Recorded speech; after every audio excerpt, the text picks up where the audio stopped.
Hi, it's Lisa Cuneo, and welcome to my scrapbook table. Today I'm taking part in the Woodgrain and Winter hop. So I have some wood grain paper and some winter photos from Christmas of 1974. And I'm also going to show you how I use some supplies, undo and that little spatula you see at the bottom, to rescue these old photos from the Scotch tape that had been holding them in an album for close to 50 years now. So I had 5 photos. I end up only using 4 because I realized one was actually from the Christmas before this, so it will go on a different page someday. But you can see the Scotch tape there on some of them. A few of them I've already taken the tape off. I thought I might use that memories stamp, but I did not. The papers I'm using are from Fancy Pants Designs, and the collection is called Wish Season. I also have some wood grain there, snowflake wishes, a stamp set from Stampin' Up, some white ink from Hero Arts, and some white embossing powder that I have had for so long that it has started to be more of an off-white, which is fine for what I was using it for, but I think it's time to toss the little bit that's left and get a new bottle of white embossing powder. So I believe I used 5 sizes of snowflake, and I put a few on at a time and embossed and came back and added some more. Here I have a little bit of powder where I don't want it, so I just use a brush to get that off. And not a ton of my embossing shows up in the end, but if you're going to do stuff like this, you have to be willing to cover some things up. And so now I'm showing you, and I'm sorry it's partly off screen, that there is some Scotch tape on some of these photos. So I use this product called Undo. I've been using this for a long time. I've never noticed it giving me a problem with photographs. And I just put it on top of the tape, and then I use this metal spatula type thing that came with a toolkit for my silhouette, I believe. And I just work it along the edge where the tape, the seam of the tape meets the photograph. And then I slowly work the undo liquid between the tape and the photograph, and it comes off. Now, this is not a perfect process. There are a couple of corners that I dug in a little too hard and made a mark on the photograph. But for me, I'm okay with that. If I were doing a photo that was extremely special to me, it was one of a kind, maybe it's the only photo I had of a wedding from, 1950, I might make a copy of that photo before I started working on it, just for some peace of mind. But I have several photos of this Christmas, and so if one of them is less than pristine, I'm really okay with that. It's fine with me. Also, this one I had done before, but there was a little bit of adhesive residue left on it. The tape was gone, but there was a little bit of stickiness left. So I just put a little more undo on, rub it with the spatula to give me a little bit of way to lift that off, and then I wipe it with one of the cloths that I keep here at my table. Usually I'm cleaning up mixed media with them, as you can probably tell. These are permanently stained with ink, and that's okay with me.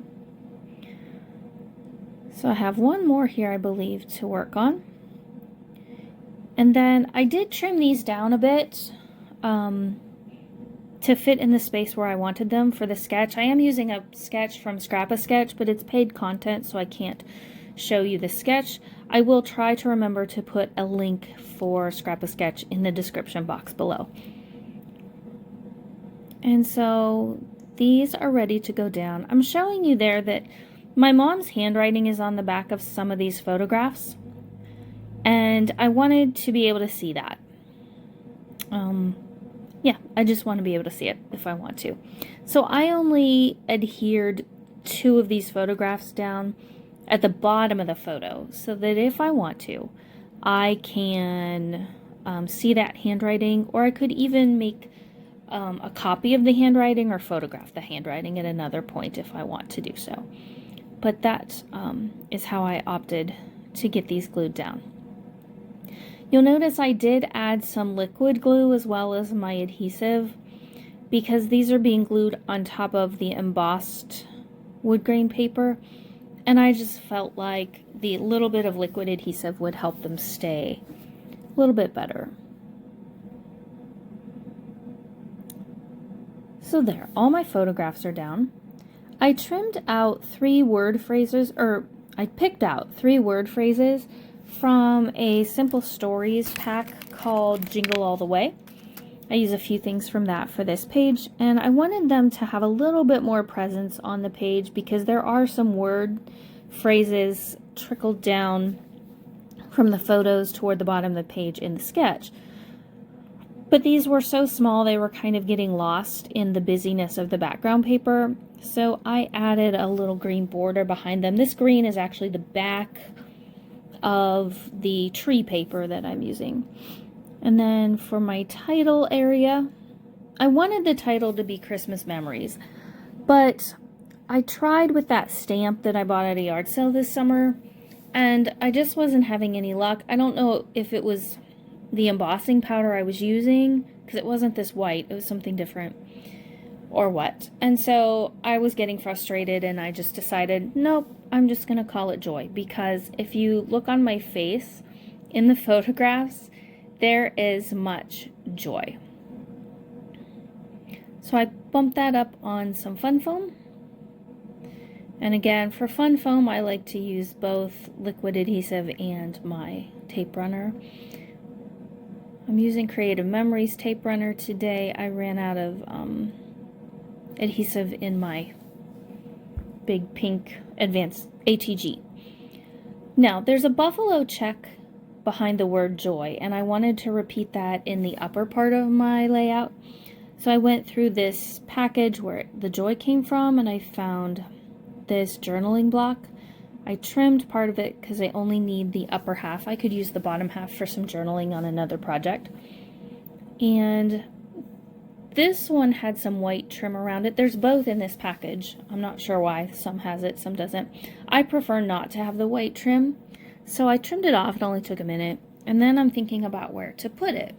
And I fussed around with it for a little bit, but I settled on putting it above the photo on the far right. The green banner on it says, "Oh, what fun." Now there you can see I am gluing down the word phrases. One says December 25, one says Merry Merry, and one says Blessed. And there we go. Then I realized this is not glued down.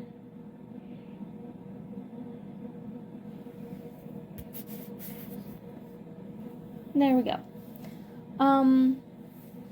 I was trying to remember what year this Fancy Pants paper is from. Oh, 2015. So it's nearly 9 years old. And I'm thinking of what else to put on here. And I had taken out these little snowflakes, but they're just the wrong white for the page. And I don't know, they just didn't feel like they were going to work right. So I put those away. And I looked through a bin that's behind me, and I found these silvery sparkle things.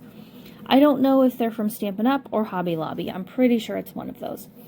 But I trimmed out some rows, and I put some beneath each of the word phrase stickers.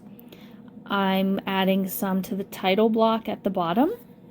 And I also put a small, or a strip of them in the far left, to the left of the far left photo, I guess is how I will say it. For some reason, on most of them, I had a lot of trouble getting the backing off. I don't have very good nails right now. I was doing really well with them, and then suddenly they started all cracking and splitting, so that's not, I don't really have much in the way of nails to peel things off right now. This is also from the Simple Stories embellishment pack that I have sitting here. It says, "Dear Santa." I'm not writing to Santa. I'm just writing about my memories of that time. And so I loved baby dolls when I was a little girl, and this year I found Baby alive under the tree. She was so fun. I spent many hours feeding and changing her. However, Mom's handwriting on the back confirms that Baby Tender Love was my favorite, and that is me holding her in the far right photo. I realized I had some flair from Scrap and Happy Studio in the Christmas theme. This came in my box from MK the other day that I ordered on Black Friday, and I kept it out because I want to use them. I do not want them to go in my drawer. I want to use them up. And Believe was perfect for that gap right there. Now you'll notice in the still shots that I did back this whole thing with a dark red paper, and there we go. Thank you so much for joining me today. I'm really grateful that you're here. Thank you for helping me reach 500 subscribers, and I'll be back soon. Have a great day. Bye.